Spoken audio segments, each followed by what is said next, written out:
par remercier les cadres du modèle qui ont initié cette belle initiative. Je suis Mamadou Ali Mouba, je suis membre du bureau exécutif de l'UFDG et membre de SUNJ.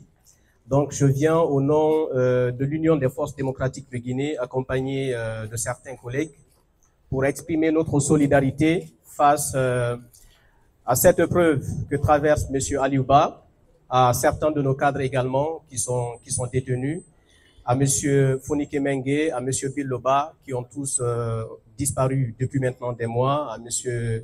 Habib Marouane et tant d'autres. Le message que la direction de l'UFDG me charge de livrer ici, c'est un message de solidarité.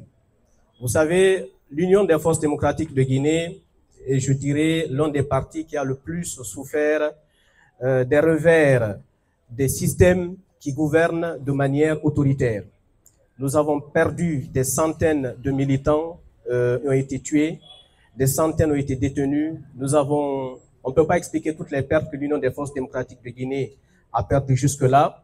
Et donc, c'est pour vous dire que nous comprenons à sa juste valeur, dans les tréfonds, on va dire, dans la profondeur de la chose, nous comprenons ce que traverse M. Aliouba. Parce que nos cadres en ont souffert avec le régime d'Alpha Condé, ça continue jusqu'à maintenant. Donc la souffrance, la détresse, c'est quelque chose qui est vraiment quotidien avec l'UFDG. Donc c'est pourquoi nous nous sommes dit qu'il n'était pas possible de ne pas répondre à cet appel, de venir exprimer au peuple de Guinée que nous sommes solidaires à cette situation et qu'on comprenne une chose.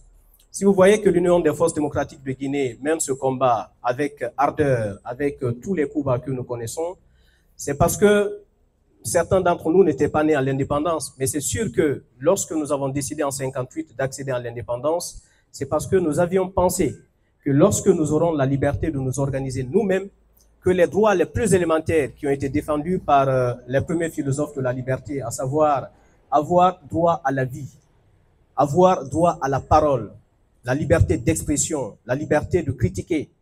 Nous, jusqu'à présent, c'est le combat que nous sommes en train de mener. De 1958 à nos jours, le Guinéen, je dirais que nous sommes un peuple qui demande pas beaucoup aux dirigeants. Ce que nous leur demandons, qu'on permette, nous sommes quand même sur un territoire, il faut qu'on permette aux citoyens de s'exprimer. C'est la moindre des choses. On a accepté que ce soit la démocratie.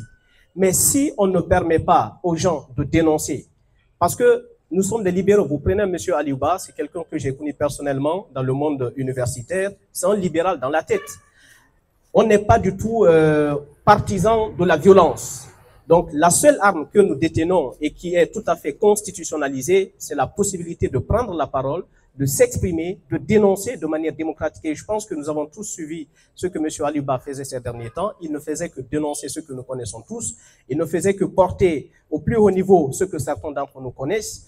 Donc, ce que nous demandons au régime actuel, c'est de permettre aux Guinéens de vivre librement. Il faut que chacun ait la possibilité de vivre paisiblement, d'exprimer ses opinions à travers tous les médias, si possible. Et donc, il y a beaucoup de choses à dire, mais en tout cas, sachez que l'UFDG est très solidaire de cette situation. Et un dernier message que j'aimerais adresser, c'est que la refondation, il faut qu'on comprenne que la véritable refondation, c'est une refondation morale.